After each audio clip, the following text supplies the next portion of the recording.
بسم اللہ الرحمن الرحیم۔ ڈسکور اوریجنل کے معزز ناظرین، السلام علیکم۔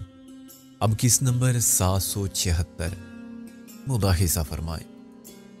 ہم نے دودھ کی مکھی کی طرح نکال پھینکا، سانپ مر گیا اور لاٹھی اپنے ہاتھ میں ہے۔ کل کوئی دوسرا سانپ بھی پھن پھیلا کر سامنے آیا تو اس کا سر بھی کچل دیں گے انشاءاللہ۔ پھر مجھے شیلی کا خیال آیا، اس کا لاوارث جسم کہاں ہوگا؟ کیا اب چودھری دلاور اس سے خون کا رشتہ نبھائے گا؟ اسے اپنی بہن تسلیم کرتے ہوئے اسے دنیا سے ایسے ہی رخصت کر دے گا جیسے ہم سب اپنے پیاروں کو کرتے ہیں؟ نہیں، وہ شیلی نہیں، ایک آلہ قتل تھی۔ دلاور قتل کرنے کے بعد اسے پھینک چکا تھا، ضائع کر چکا تھا۔ وہ تو اسے پہچانے گا بھی نہیں۔ ڈاکٹر شیلا خان؟ کون شیلا خان؟ نیورولوجسٹ؟ نہیں، میں نے تو یہ نام بھی نہیں سنا۔ شاید اسی چودھری دلاور نے لندن میں شیلی سے رابطہ کیا ہوا تھا، تو اس کا اندازہ بالکل مختلف ہوگا۔ مکاری، عیاری اس کی بد ذات کے دو نمایاں اوصاف تھے۔ شیلی کے سامنے وہ بالکل مختلف آدمی بن کے بیٹھا ہوگا۔ اس نے کہا ہوگا کہ شیلی دیکھو، میں تمہارا بڑا بھائی ہوں، تم لاکھ انکار کرو مگر خون کے رشتے کی حقیقت کو جھٹلایا نہیں جا سکتا۔ میں اپنی کوتاہی کو تسلیم کرتا ہوں کہ آج تک تمہاری خبر لینے نہیں آیا تھا۔ مجھے یہ بھی اعتراف ہے کہ تمہاری ماں کو میں نے قتل کیا، لیکن وہ میری مجبوری تھی۔ تم کو بھی تو معلوم ہوگا کہ وہ کس قسم کی عورت تھی۔ اس عورت کو میں اپنی ماں تسلیم نہیں کر سکتا تھا، مگر تمہیں اپنے باپ کی اولاد مانتا ہوں۔ میرا باپ مجبور تھا، ورنہ تمہیں چھوڑ کے نہ جاتا۔ یہ تمہاری ماں تھی جس نے اسے جان بچا کے بھاگنے پر مجبور کر دیا تھا۔ بالآخر اس نے اپنے شوہر کی ساری دولت ہتھیا لی اور اس شخص سے شادی کر لی جس سے اس کے درینہ مراسم تھے۔ حالات کیا نہیں تھے، یہ چودھری دلاور کو بھی علم نہیں ہوگا، یا اس نے کوشش کر کے معلوم کر لیا ہوگا۔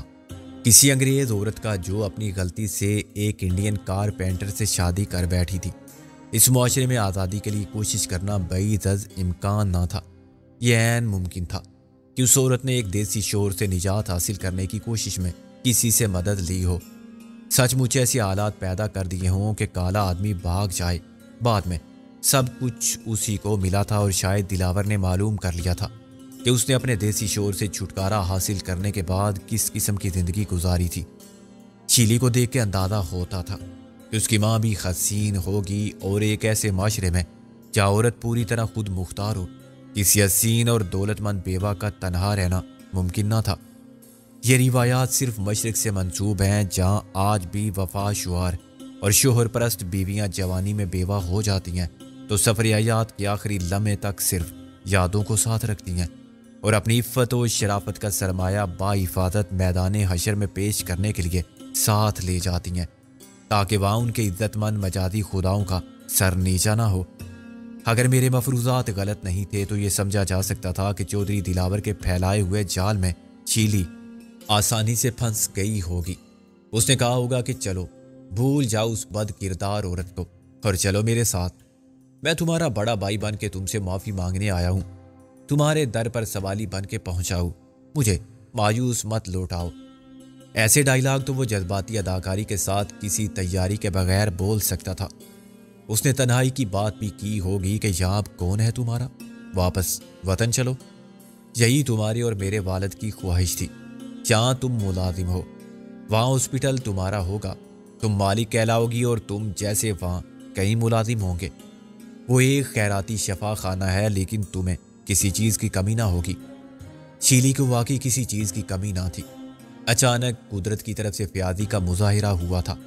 اس کا بڑا بھائی اسے اپنانے پہنچ گیا تھا۔ وہ رشتوں سے محروم نہ تھی اور حقیقی رشتوں کی منزل خود اس کے سامنے آ گئی تھی۔ وہ اپنے باپ کی خواہش کے مطابق پاکستان جا کے غریبوں اور ضرورت مندوں کی خدمت کرنا چاہتی تھی، اور ایک خیراتی ہاسپٹل کی صورت میں اسے اپنی خواہشات کی تکمیل کے سارے اسباب میسر آ رہے تھے۔ اسے خود مختاری حاصل ہو رہی تھی اور زیادہ سے زیادہ نیک نامی، عزت اور ثواب کمانے کا موقع مل رہا تھا۔ پیسہ اس کے پاس بھی پہلے کم نہ تھا اور خود بھی کما سکتی تھی۔ پاکستان میں اس جیسی نیورو فزیشین شاید ایک بھی نہ تھی۔ لاہور پہنچنے تک شیلی مطمئن ہوگی کہ اس کی زندگی کا یہ نیا دور اس کی خواہشات کی بھرپور تکمیل ثابت ہوگا۔ وہ کسی سکندر بخت کے نام سے بھی واقف نہ ہوگی۔ جہاں پہنچنے کے بعد بائی نے اسے بتایا ہوگا کہ ویسے تو سب ٹھیک ہے، لیکن میرا تمہارا مشترکہ دشمن سکندر بخت ہے جو اس راستے کا معمولی کانٹا ہے اور اسے ہٹایا جا سکتا ہے۔ اس نے اپنے طور پر شیلی کو وزیر خان کے بارے میں کچھ بتایا ہوگا کہ ہاسپٹل اس کے نام پر کیوں ہے اور میں اس کی ملکیت کا دعوے دار ہوں۔ دلاور منفی پراپوگینڈے کا ماہر تھا۔ اس نے شیلی کے دماغ میں میرے خلاف زہر بھر دیا ہوگا اور کشتیاں جلا کے وطن آنے والی شیلی کی سوچ اس موڑ تک لے آیا ہوگا جہاں وہ بائی کے نیک مقاصد کی اعلی کار بننے پر بھی تیار ہوگی۔ شاید دلاور نے خود اسے لندن سے فرار ہونے پر مجبور کیا ہوگا۔ سینما ہال میں ویلن کے المناک انجام پر تالیاں بجتی ہیں، لیکن شیلی جیسی لڑکی کے یوں مارے جانے کا مجھے واقعی ملال تھا۔ اسے دلاور نے قتل کیا تھا۔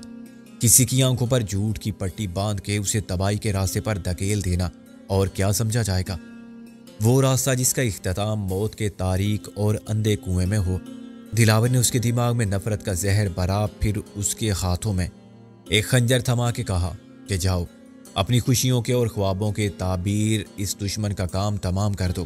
یہ کام تم ہی کر سکتی ہو اور تمہیں یہ کرنا ہوگا۔ اس نے منفی انداز میں شیلی پر غلبہ حاصل کیا، جیسے ہپناٹزم عامل اپنے معمول پر حاصل کر لیتا ہے۔ اسے ہر طرف سے بلیک میل کیا اور محصور کر لیا، پھر اس کے سامنے صرف ایک ہی راستہ آ گیا اور شاید وہ مجبور ہو گئی کہ دلاور کے پلان کے مطابق چلے۔ اب وہ مر چکی تھی۔ اس کی موت کا دکھ تھا تو صرف مجھے، اس لیے کہ میں نے اسے قریب سے دیکھا تھا، سمجھا تھا۔ صرف مجھے یقین تھا کہ وہ لڑکی بری نہیں تھی۔ وہ برائی کی دلدل میں اتر گئی اور اسی برائی نے اسے نگل لیا۔ غالب، نازو یا رابعہ میں سے کوئی بھی میرے خیالات سے اتفاق نہیں کر سکتا تھا۔ ان کے نزدیک وہ خود بھی بری تھی اور برائی پر اعتبار کرنا برا تھا۔ میں ایمانداری سے دل کو ٹٹولتا تھا تو مجھے شیلی کے خلاف نفرت کا کوئی جذبہ محسوس نہ ہوتا تھا۔ بے شک اس نے مجھ سے جھوٹ بولا تھا اور اپنے بارے میں غلط بیانی کی تھی، لیکن جس طرح اس نے میرا ساتھ دیا تھا، اسے دیکھتے ہوئے میرا ذہن اسے مجرم تسلیم کرنے پر آمادہ نہیں ہوتا تھا۔ اگر وہ مجبور تھی اور دلاور کی اعلیٰ کار بنی ہوئی تھی تو شاید وہ اس مجبوری کی دلدل سے نکلنا بھی چاہتی تھی، لیکن وہ دلاور کی پوری سازش کا بانڈا پھوڑتے ہوئے ڈرتی تھی۔ اس نے دلاور کے منصوبے کے مطابق میرا اعتماد حاصل کر لیا تھا۔ اگلے مرحلے میں شاید وہ اپنی مجبوری بھی بتا دیتی، یہ اعتراف کر لیتی کہ جو کچھ اس نے کہا یا کیا وہ دلاور کی سازش کا حصہ تھا اور وہ خود ایک سازش کا شکار نہ ہوتی تو یہ سب نہ کرتی۔ مجھے ایسا محسوس ہوتا تھا کہ دلاور نے شیلی کی نیت کے فطور کو بھی تاڑ لیا تھا۔ اس کے شکاری کتے مسلسل شیلی کے تعاقب میں رہتے تھے، اس کی نقل و حرکت پر نظر رکھتے تھے اور پل پل کی خبر دلاور کو پہنچاتے تھے۔ شاید دلاور کو شک ہو گیا تھا کہ شیلی جو شکار کرنے گئی تھی خود شکار ہو گئی ہے اور سکندر بخت کا جادو اس پر چل چکا ہے۔ وہ منحرفوں کے دشمن کے کیمپ میں شامل ہو سکتی ہے۔ یہ خیال بھی اس کے لیے پریشان کن ہوگا۔ شیلی کی بغاوت اور سرکشی ناقابل معافی جرم تھا۔ دلاور اتنا بڑا خطرہ مول نہیں لے سکتا تھا کہ اس کی سوتیلی بہن اس کے دشمنوں سے مل جائے اور اس کی اعلیٰ کار بننے کی بجائے اس کے مخالفوں کی طاقت ہو جائے۔ ان حالات میں شیلی کی خودکشی کا راز بھی سمجھ میں آتا تھا۔ یہ خودکشی نہیں ہو سکتی تھی، یہ صریحاً قتل تھا۔ نقوی صاحب کو مارنے والے بھی اسی کے آدمی تھے اور پھر شیلی پر اس قتل کا الزام تھوپ کے اس کی جان لینے والے بھی وہی تھے۔ مسئلہ اور اس کا حل، نقوی صاحب کو مار دو، الزام شیلی اور پھر شیلی کو مار دو اور اس کو خودکشی کا کیس بنا دو۔ کیسی بہن اور کیسا خون کا رشتہ! اتنی خودگردانہ صفاقی بے غیر تھی اور بد ضمیری کا مظاہرہ صرف چودھری دلاور ہی کر سکتا تھا، جس کی نظر میں مقاصد کتنے ہی مذموم کیوں نہ ہوں رشتوں سے زیادہ اہمیت رکھتے ہیں، اور وہ خواہ کتنے ہی پاک کیوں نہ ہو رشتے توڑے جا سکتے ہیں، مقاصد نہیں چھوڑے جا سکتے۔ آفرین۔ رفتہ رفتہ شام کے سائے تاریک ہونے لگے اور مال روڈ کی چہل پہل میں روشنی کی جگمگ بھی شامل ہو گئی۔ اوپر سے یہ رنگ و نور کا ایک سیلے رواں لگتا تھا۔ مرکری بلبوں کی دودھیا نیلی روشنی کی کتاریں، نیون سائن کے نارنجی اور جامنی رنگ، جلتی بجھتی روشنی کی تحریریں، بے آواز کاروں کی ہیڈ لائٹس اور شوکیسوں کو رنگین بنانے والی سپاٹ لائٹس۔ میں بہت دیر سے ایک ہی جگہ ایک ہی پوز میں کھڑا ہوا تھا اور باہر دیکھنے کے باوجود کچھ بھی نہیں دیکھ رہا تھا۔ میری نظر کہیں تھی، خیال کہیں، اور بند کمرے میں اندھیرا در آیا تھا اور مجھے خبر نہ ہوئی تھی۔ میں نے گھڑی دیکھی تو 7:15 بجے تھے۔ لائٹ چلا کے میں نے فون اٹھایا اور کافی کا آرڈر دے دیا۔ میرا جسم ہی نہیں، دماغ بھی تھکن سے بے حال تھا۔ ایک منحوس دن کی جگہ پورا عذاب رات نے لے لی تھی۔ قید تنہائی میں میرے لیے انتظار کا عذاب تمام نہیں ہوا تھا۔ شعور کے پس منظر میں خاموش فلم کے مختلف مناظر بھی جیسے شہر خاموشاں کی پرہول تاریکی میں منجمد ہو گئے تھے۔ نقوی صاحب کی دنیا سے رخصتی مکمل ہو چکی تھی اور میں لاتعداد قبروں کے درمیان ایک تازہ گیلی مٹی کے ڈھیر کا تصور کر سکتا تھا جس پر پھول بھی تازہ تھے۔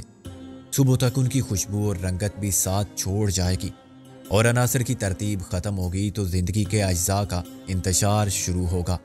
ماٹی کہے کومہار سے تو کیوں گوندے موہے، ایک دن ایسا آئے گا میں گوندوں گی تجھے۔ ہاں، ایک لاش بے گورو کفن رہ جائے گی جس کا وارث سامنے نہیں آئے گا۔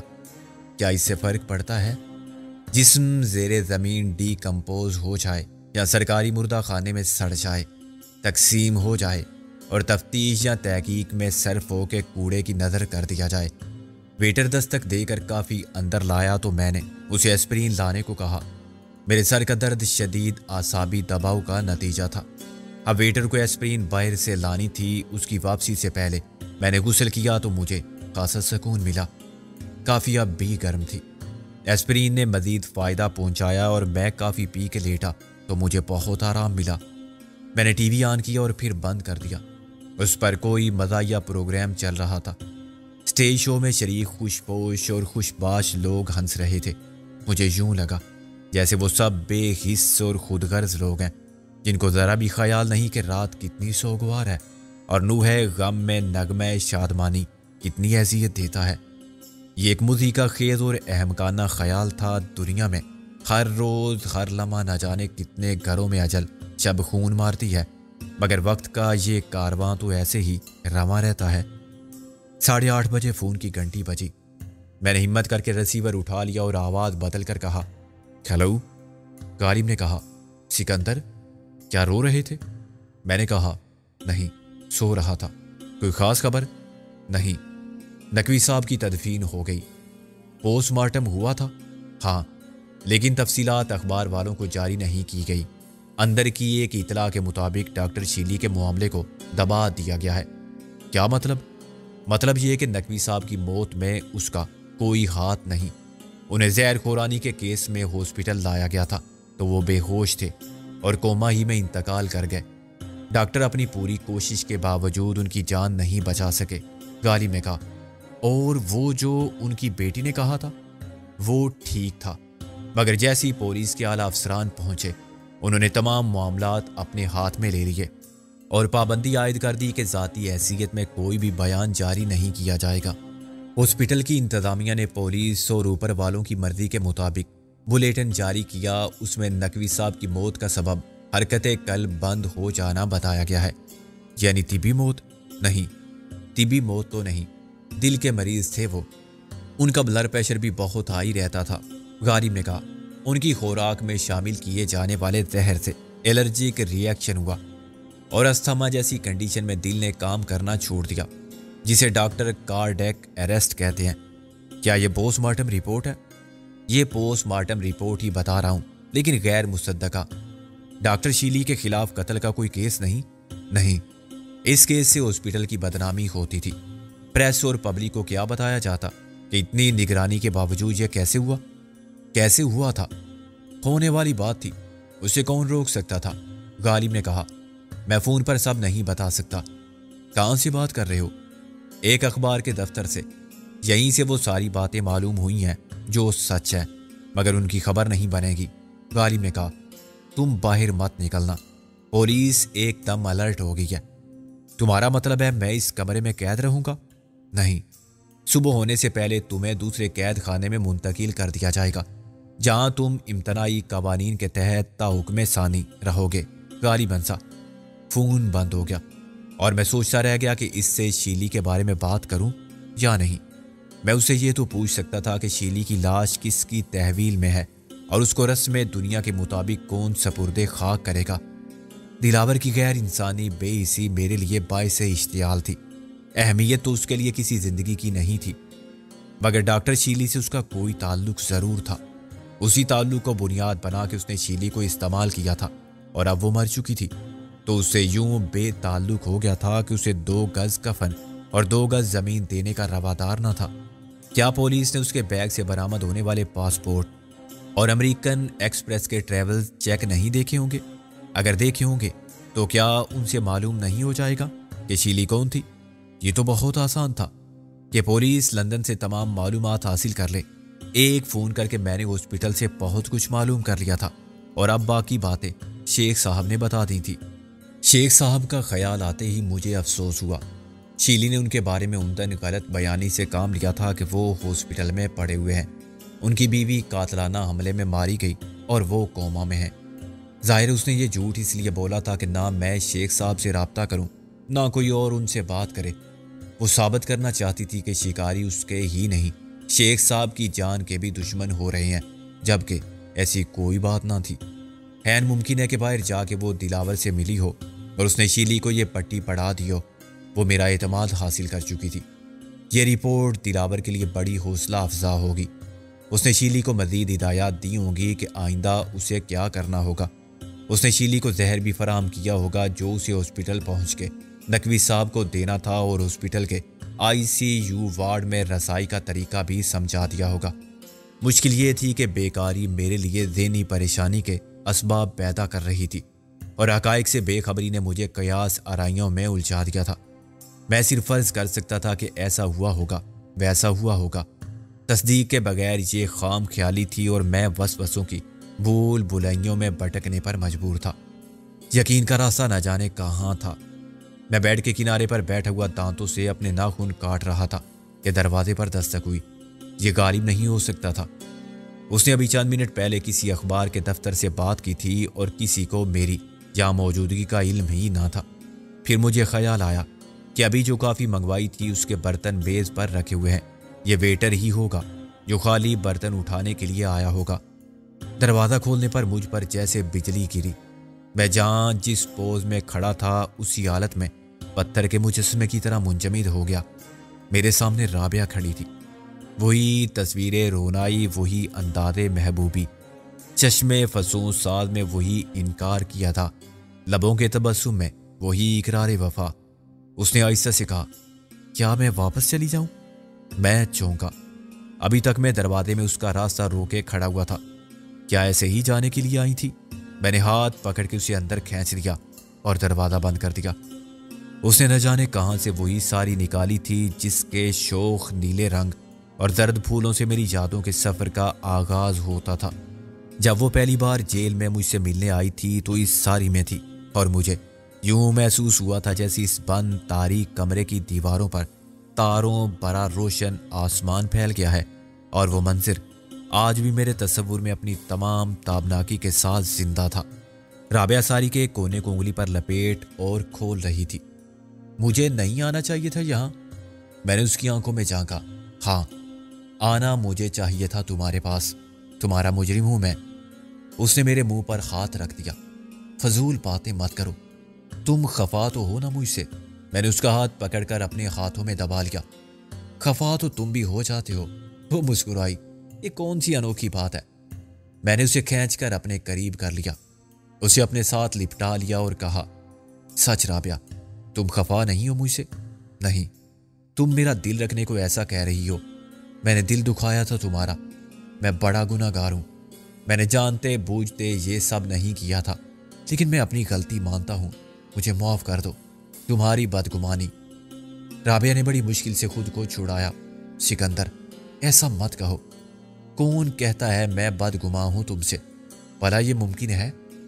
میں نے اسے بیڈ پر بٹھا دیا اور خود گھٹنوں کے بل اس کے سامنے قالین پر بیٹھ گیا۔ آنسو خود بخود اس کی آنکھوں سے بہہ نکلے تھے۔ یہاں آنے سے پہلے یقیناً اس نے نہ رونے کا عہد کیا ہوگا، اپنے آنسوؤں سے وعدہ لیا ہوگا کہ وہ اس کے عہد کو شکست نہیں دیں گے، مگر وہ جذبات کا رکا ہوا سیلاب تھا جو ضبط کے سارے بند توڑ کے ہر عہد کو بہا لے گیا تھا۔ میں نے اپنے ہاتھوں میں اس کے رخساروں پر بہنے والے آنسوؤں کو صاف کیا۔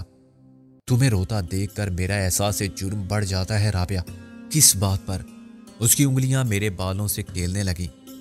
یہ جو کچھ بھی ہوا محض غلط فہمی تھی۔ ہمارے درمیان غلط فہمی کا کیا کام؟ تم مجھے سمجھتے ہو، میں تمہیں جانتی ہوں۔ پھر بھی جو کچھ ہو گیا، جو نہ ہوتا تو اچھا تھا۔ تمہارا دل دکھانے کا نہیں سوچا تھا میں نے، کبھی نہیں۔ محبت بڑی خاصیت ہوتی ہے سکندر، شک کی پرچھائیاں بھی برداشت نہیں کرتی۔ اس نے کہا، میں پاگل ہو گئی تھی، حالانکہ میں اچھی طرح جانتی ہوں کہ تم صرف میرے ہو، مگر میں کیا کروں؟ اندر سے میں بہت کمزور ہوں۔ میرے دل میں ایک ڈر بیٹھا رہتا ہے، شاید ہر عورت کے دل میں ہوتا ہے یہ ڈر کہ کہیں پانے سے پہلے میں تمہیں کھو نہ دوں۔ تمہیں بھروسہ نہیں اپنے آپ پر؟ بھروسہ ہے، مگر شک کا درد تو چوروں کی طرح آتا ہے، اس سے بچنا آسان نہیں ہوتا۔ آدمی ہر وقت روشنی میں رہنا چاہتا ہے، مگر کیا یہ ممکن ہے؟ سائے کے بغیر روشنی کا تصور بھی نہیں۔ محرومی کا خوف بھی محبت کے ساتھ ہے۔ مجھے غالب نے بتایا۔ کیا بتایا؟ یہی کہ وہ سب میرے دفاع کا فطور تھا۔ وہ جھیم کر ہنس پڑی۔ میں نے کہا، تمہارے رویے پر مجھے بہت غصہ آیا تھا۔ مجھے بھی غالب نے بتایا کہ تم نے ایسا کیوں کیا تھا۔ تم ہر ایک پر اعتبار کرتے ہو، اس لیے کہ خود تم کسی کو دھوکہ نہیں دیتے۔ مجھے بہت افسوس ہے اس بے وقوف لڑکی کے مارے جانے کا۔ تمہیں افسوس ہے؟ رابعہ نے حیرانی سے کہا۔ ہاں، وہ لڑکی بری نہیں تھی، اس کی قسمت خراب تھی کہ برائی کی دلدل میں قدم رکھ بیٹھی۔ میں نے کہا، خیر چھوڑو، یہ تو دنیا کا چلن ہے اور زندگی اسی کا نام ہے۔ تم بتاؤ کیسے پہنچ گئی؟ تمہیں کیسے معلوم ہوا کہ میں یہاں چھپا بیٹھا ہوں؟ یہ بات صرف غالب کو معلوم تھی، اسی نے مجھے بتایا، لیکن ابھی ابھی اس کا فون آیا تھا، اس نے کوئی ذکر نہیں کیا تھا تمہارا۔ میں نے کہا، مجھے تو اس نے سختی سے منع کر دیا تھا کہ باہر نہ جاؤں اور نہ ہی کسی سے بات کروں۔ میں تمہیں اپنے ساتھ لے جانے آئی ہوں، چلو اٹھو۔ کہاں لے جاؤ گی مجھے؟ اپنے ساتھ، اپنے گھر۔ ایک وہی جگہ ہے جو ابھی تک پولیس کی نظر میں نہیں ہے۔ رابعہ نے کہا، سب یہی سمجھتے ہیں کہ میں منظر کے گھر میں ہوں۔ تمہارا یہ نیا گھر کب تک محفوظ رہے گا؟ بالآخر معلوم ہو جائے گا کہ تم نے مجھے چھپا رکھا ہے۔ غالب نے کہا تھا کہ خانہ تلاشی کے وارنٹ کے ساتھ مجسٹریٹ چھاپے خود ماریں گے۔ آج اس کا کوئی امکان نہیں، میں نے معلوم کر لیا ہے۔ کل یا پرسوں پولیس نے مجھے تمہارے گھر سے برآمد کر لیا تو بلا وجہ تم بھی مشکل میں پڑ جاؤ گی۔